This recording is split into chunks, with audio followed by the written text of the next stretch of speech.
All right, guys, welcome back to another video. It's your man, Jay. A couple of things I want to talk about today. First is the OnePlus 12 and the OnePlus 12R. Now, and as intriguing as these devices are, I don't know that I'll be too quick to run out and pick one up. I really like the 12R because I like the blue color.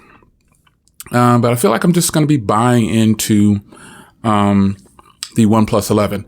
So when you get to thinking about the 12, I start to think about the device I'm recording with, which is the OnePlus Open. So with the camera specs pretty much being identical to the OnePlus Open, with a few tweaks, there's a few things that are different. I don't know that that's a smart purchase for me because I like my OnePlus Open way too much, and it's just going to come down to, do I really want to buy this device and review it? And a lot of me says, yeah, go ahead and buy it, review the device. But then after that, it's kind of like, and I don't think that I can pull away from the OnePlus Open too quickly. I've got other devices that I've already ordered coming in. I've got some other devices coming in that I didn't plan on ordering. And it's just going to be a shuffle to try to get you some real honest feedback on the OnePlus 12 right now.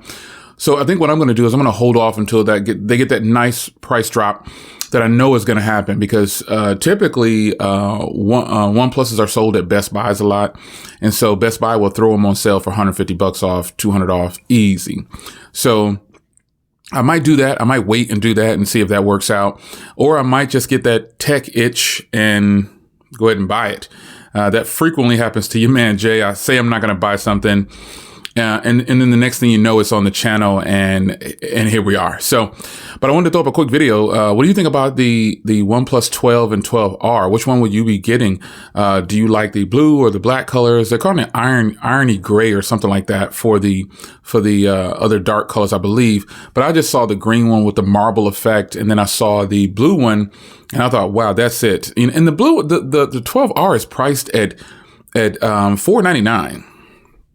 And then if you trade in a device, you're actually getting a really good deal. You can trade in some devices. You can grab an old OnePlus device.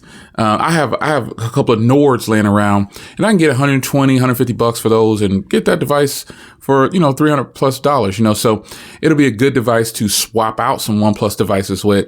But just buying it straight up, even though it's really affordable for what you're getting, 16 gigs of RAM, 512 gigs of storage for $899, that's a pretty good deal. And then if you buy it now at the recording of this video, it's $799. So it's just a matter of, do you have a OnePlus bias or love to where you're willing to just drop it out like that every time?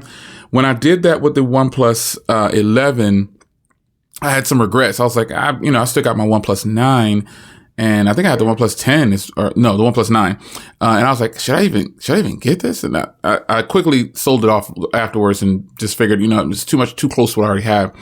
But I think in OnePlus's situation, for me as a creator or a person who puts content online and does reviews of products, the OnePlus 12 and the 12R are very intriguing. They're very affordable. They beat out all the other quote unquote flagships out there in the same category as far as price, tech specs, all of that. And the hardware is better on those devices technically. So if I was just a random person looking to buy, and I didn't have any kind of bias or, I didn't know anything about all these different brands, I would definitely recommend those alongside the Google Pixel lineup, because that's really who I think they're competing with the most. Motorola isn't on the scene like they should be. And that's a sad thing, because Motorola makes some great devices. Google has kind of taken over this one genre, just affordable area or high-powered cameras and best photos and things like that. And now they're starting to get into the high-end information, high-end tech on phones with the 8 Pro lineup. So it's going to be interesting to see how the OnePlus 12 and 12R turn out when it started getting customers' hands. But speaking of Google, there is one leak out there, and it is about the next iteration of the Google. And I don't want to speak the Google Pixel 9. I don't want to speak too much on this because it is a rumor. But most of the time, some of these rumors tend to be true. When the final product comes out, something about it was a spot on match.